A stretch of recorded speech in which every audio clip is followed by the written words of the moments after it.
Former President Donald Trump faces a possible indictment in the Georgia 2020 election investigation. According to reports, Fulton County District Attorney Fani Willis has begun presenting the case to a grand jury with multiple witnesses spotted at the courthouse in Atlanta today. The former president, of course, has been criticizing the DA in social media posts, and he also spent the weekend speaking to voters at the Iowa State Fair. CBS News correspondent Nikole Killion joins us now from outside the courthouse. Nikole, good to see you again. It has been an eventful afternoon with some activity around that courthouse. Who are the witnesses that were suddenly called there today, and why were they called in today as opposed to showing up as scheduled tomorrow? Well, keep in mind that we have seen a number of witnesses appear at the courthouse today, ranging from the former Lieutenant Governor Chuck Duncan to an independent journalist, George Cheedy. They were the latest witnesses to show up late this afternoon. They were actually slated to testify Tuesday, but came in earlier since it appears that the proceedings are moving a little more quickly than expected. Earlier in the day, we also saw some former state lawmakers, including former House Representative Bean Wynn, as well as former State Senator Jen Jordan. Both of those two lawmakers that I just referenced did attend hearings at the Georgia State Capitol back in December 2020. These were hearings that were kind of called all of a sudden to hear from, at the time, Trump attorney Rudy Giuliani. This happened back in December of 2020 as he was trying to present what he portended was evidence related to some of these false election claims, claims that ultimately ended up being false. But this was really about providing a venue for him to testify, if you will, before a Senate subcommittee at the time. We did speak with Jen Jordan, who, as I mentioned, was one of the witnesses today. Here is her take on what happened at that 2020 meeting. Take a listen. What did you make of Rudy Giuliani's presentation? It was almost as if it were this mock trial, I should say, like this presentation, very one-sided, because as we know in a trial, you have two sides, right? You have one side that presents one view and the other side presents the other, and then they can punch holes in each other's theories or you know, whatever the allegations are. This was clearly intended to be a one-sided presentation.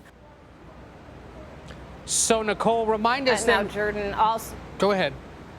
I was going to say, Jordan also went on to tell us that, you know, she really at the time questioned and tried to push back against a lot of the claims that Giuliani was making at the time. Remember, there were claims, for instance, that dead people voted here in the state of Georgia, and that during the ballot counting at the State Farm Arena here in Atlanta, he alleged that some election workers were handling illegal ballots that were stuffed in suitcases. So all of that, she said at the time, didn't really hold up in her view. And so she has also previously appeared before the Special Purpose Grand Jury, which was an investigative body that investigated a lot of this evidence both last year and into the early part of this year. But certainly potentially one of the reasons why she was one of several witnesses called here today. And Nikole, remind us what exactly the former president is potentially facing there in Georgia.